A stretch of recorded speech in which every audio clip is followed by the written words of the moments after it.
saw in Why Big Oil Conquered the World, eugenics was a field named and codified by Francis Galton, cousin of Charles Darwin. Ostensibly concerned with heredity and what would later be known as genetics, the eugenicists believed that the rich and powerful were rich and powerful not because of luck or chance or happenstance, and certainly not from the deployment of cutthroat business tactics and underhanded dealings. No, the rich and powerful had attained their status because they came from better stock. Conversely, the poor were poor because of their defective germplasm.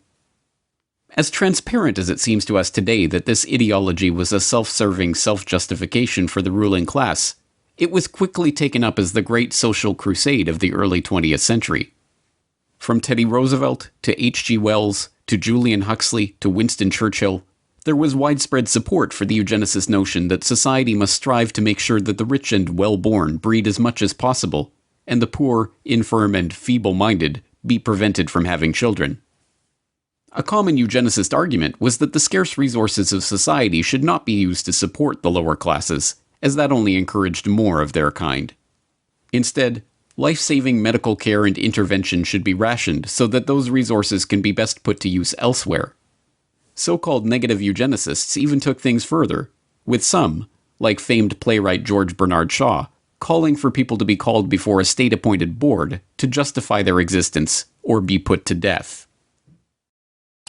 But there are an extraordinary number of people whom I want to kill. Not in any unkind or personal spirit, but it must be evident to all of you, you must all know half a dozen people at least, who are no use in this world, who are more trouble than they are worth. And I think it would be a good thing to make everybody come before a properly appointed board, just as he might come before the income tax commissioners, and say every 5 years or every 7 years, just put him there and say, "Sir or Madam, now will you be kind enough to justify your existence?" But in the post-World War II era, as the name of eugenics became tarred by association with the Nazi atrocities, the talk of death panels and other harsh eugenicist notions was dropped from public conversation. Now, the quest to reduce the size of the poor population was spoken of as population control and reproductive health.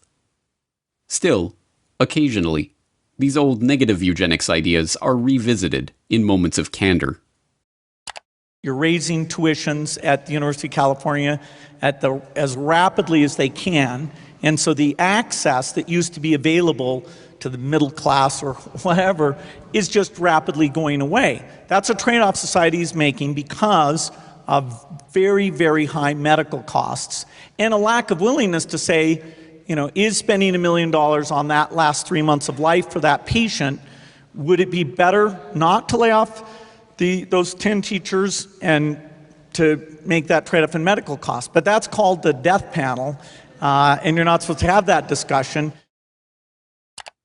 It is worth questioning why this man, who openly muses about death panels and the trade-offs of providing healthcare to the elderly, is to be taken completely at face value in his attempts to slow population growth in the Third World, or to handle a coronavirus health crisis that primarily affects the elderly.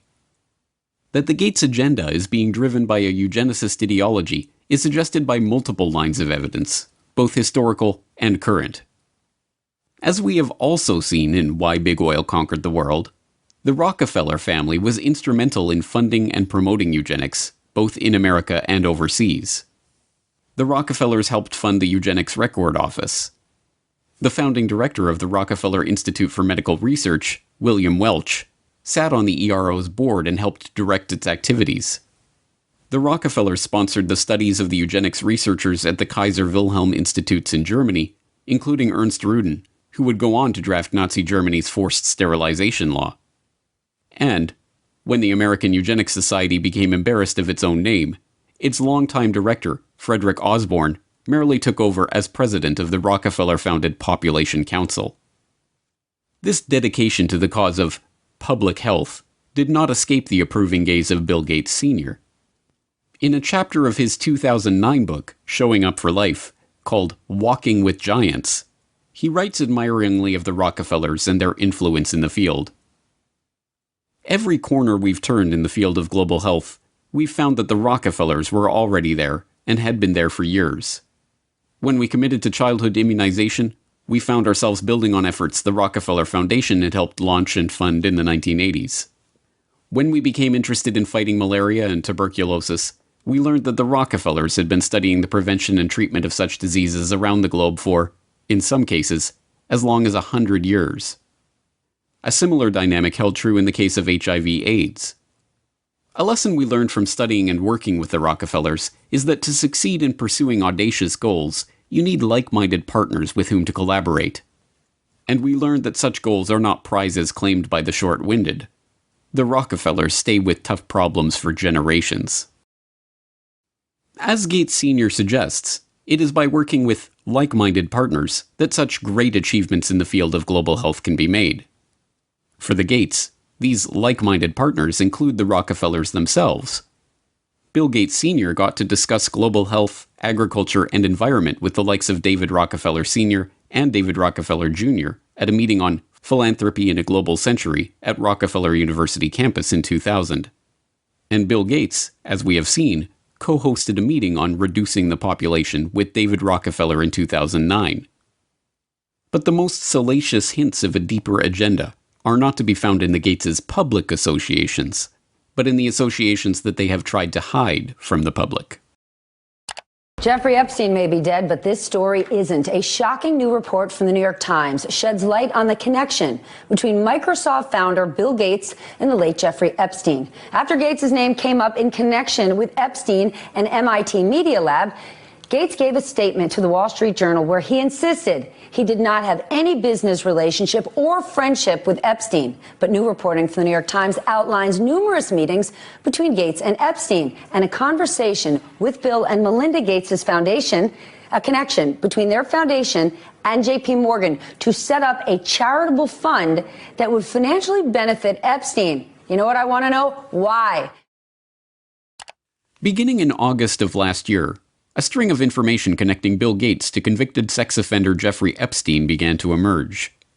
Flight logs revealed that Gates had flown on Jeffrey Epstein's private jet. An email surfaced showing disgraced MIT Media Lab director Joy Ito, who resigned from his position after it was discovered that he had helped cover up Jeffrey Epstein's identity as an anonymous donor to the lab, informing his staff that a $2 million donation to the lab in 2014 was a gift from Bill Gates, directed by Jeffrey Epstein. As the story gained momentum, Gates tried to downplay the relationship, with a Gates spokesperson protesting that Gates didn't know it was Epstein's plane, and Gates himself insisting that, "I didn't have any business relationship or friendship with Epstein." This was immediately contradicted by the New York Times, who reported in October of 2012 that Gates had in fact met with Epstein on multiple occasions, even going so far as to discuss the creation of a multi-billion-dollar charitable fund with seed money from the Bill and Melinda Gates Foundation and J.P. Morgan Chase. According to the Times, Gates emailed his colleagues about Epstein in 2011. "His lifestyle is very different and kind of intriguing, although it would not work for me." Epstein's will even named Boris Nikolic, a Harvard-trained immunologist who served as the chief scientific advisor to both Microsoft and the Bill and Melinda Gates Foundation, and who appears in the sole publicly known photo of Epstein and Gates' 2011 meeting at Epstein's Manhattan mansion, as the backup executor of Epstein's estate.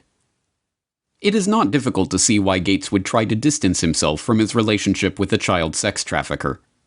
Epstein, after all, is suspected of ensnaring high-ranking politicians, businessmen, and even royalty in an intelligence-directed honeypot operation, recording them in the act of sexually abusing underage girls and using that evidence as blackmail.